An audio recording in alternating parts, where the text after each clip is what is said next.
इस देश में एक ही व्यक्ति पैदा लिए थे जो इस देश का प्रधानमंत्री बने थे, चौधरी चरण सिंह, जिन्होंने कहे थे अगर इस देश में किसी को आरक्षण मिलना चाहिए तो किसान के बेटे को आरक्षण मिलना चाहिए आईएएस और आईपीएस में। लेकिन उन चीजों को ठंडे बस्ते में डाल दिया गया। आप जानते हैं कि जब तक कमीशन का गठन नहीं हो जाता है किसानों की बातों को कौन उठाएगा। सम्मानित महोदय और इस सभागार में उपस्थित किसान के प्रति काफी चिंतित, उनके विकास के लिए सदा समर्पित उपस्थित साथियों, समय अभाव के कारण सबसे पहले मैं आप लोगों से क्षमा प्रार्थी हूँ। मेरा 12:15 बजे फ्लाइट है और 11:15 हो गया है। मेरे पास 1 ही घंटा समय है जो मुझे वहाँ तक पहुँचना है। पहले 1-1.5 घंटा पहले जाना पड़ता है। साथियों, इस देश में खास करके बिहार में, और बिहार का जब बंटवारा हुआ तो बिहार का जो खनिज संपदा का भाग था वो दक्षिण बिहार में चला गया, जो झारखंड बन गया,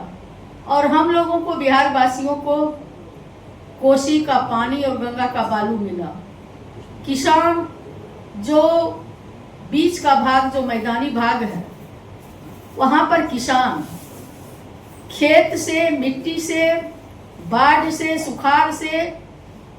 प्राकृतिक आपदा से अपने आप को काफी जिद्दोजहद के बाद कुछ पाते हैं, कुछ खोते हैं। और जो वर्तमान चाहे केंद्र की सरकार हो चाहे बिहार की सरकार हो, उन किसानों के प्रति इतनी लापरवाही है। इस देश का कहा जाता है कि 80% लोग, 70% लोग किसानी पे निर्भर है,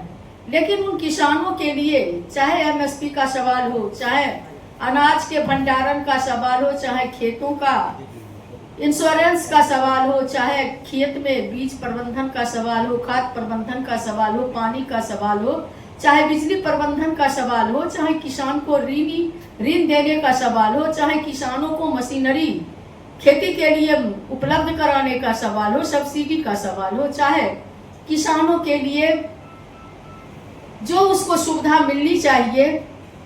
ऋण में जो उनको सब्सिडी मिलनी चाहिए, समय पर ऋण मिलना चाहिए, इन सारे सवालों से किसान हमेशा रोज जीते हैं, रोज मरते हैं। अभी आप देखिएगा कि किसान का जहां तक टैक्स का सवाल है, हर जगह जो सरकार का रेट होना चाहिए, एक रेट के द्वारा किसान को अनाज को लिया जाना चाहिए, तो वहां देखिएगा कि हर एक जगह टैक्स अध्यक्ष अपने अपने मर्जी के अनुसार जो है रेट लगाते हैं। अगर सरकार 2300 रुपये प्रति क्विंटल करती है तो उसमें भी किसान को ये मॉइस्चर में चला गया, हर क्विंटल पर 10 केजी ले लिया जाता है। कभी कभी पता चलता है कि किसान ने अपना अनाज दिया, धान दिया, चाहे गेहूं दिया, चाहे सरसों दिया, और वो किसान को 2-2 महीना, 3-3 महीना, 6-6 महीना तक रुपया नहीं उपलब्ध हो पाता है। और जब वो जाता है मांगने के लिए तो पता चलता है कि हमारा सरकार के पास अनाज नहीं गया है, एफसीआई नहीं दे रहा है, तो फलाना फैक्ट्री नहीं दे रहा है, तो सरकार के यहाँ से सब्सिडी नहीं आया है। तो जब तरह की बातों में उलझे किसान अपनी किसानी के लिए मजबूर होते हैं। मैं एक राजनीतिक पार्टी से हूँ, मैं भी एक गरीब घर में जन्म ली हूँ। मैं अपनी किसानी को, अपने खेतों को, अपने गांव गमई, खेत खलिहान, नली गली को देखी हूँ कि वहाँ किसान किस तरह से अपनी जिंदगी और मौत से जूझते हुए बाल बच्चों को अच्छी शिक्षा नहीं दे पाते हैं। वो दूसरे का पेट भरते हैं लेकिन अपने बच्चों को अच्छी शिक्षा नहीं दे पाते हैं। इस देश में एक ही व्यक्ति पैदा लिए थे जो इस देश का प्रधानमंत्री बने थे, चौधरी चरण सिंह, जिन्होंने कहे थे अगर इस देश में किसी को आरक्षण मिलना चाहिए तो किसान के बेटे को आरक्षण मिलना चाहिए आईएएस और आईपीएस में। लेकिन उन चीजों को ठंडे बस्ते में डाल दिया गया। आप जानते हैं कि जब तक कमीशन का गठन नहीं हो जाता है किसानों की बातों को कौन उठाएगा। कोई कृषि मंत्री बनते हैं, वो किसानों की उतनी बात नहीं कर पाते हैं, उन तह तक नहीं जा पाते हैं, जमीन तक नहीं जा पाते हैं जितना एक कमीशन के लोग, चेयरमैन और उसके सदस्य लोग सिर्फ और सिर्फ उसी पर मंथन करेंगे। इसलिए हम चाहेंगे आने वाला जो 2025 में चुनाव है, तेजस्वी जी के हाथों को आप लोग मजबूत करें और वो बनेंगे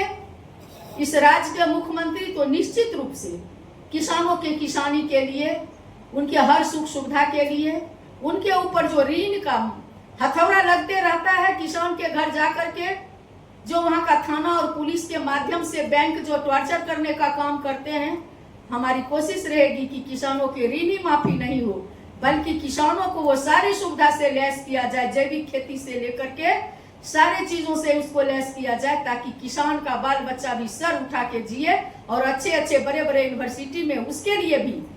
सुख सुविधा है, उसके लिए भी आरक्षण की व्यवस्था हो, जहां किसान का बेटा और बेटी पढ़ लिख सके, चाहे टेक्नोलॉजी के क्षेत्र में हो, चाहे आम आवाम सर्वोच्च शिक्षा के क्षेत्र में हो। समय अभाव है, इसलिए आप लोगों से माफी मांगते हुए मैं पुनः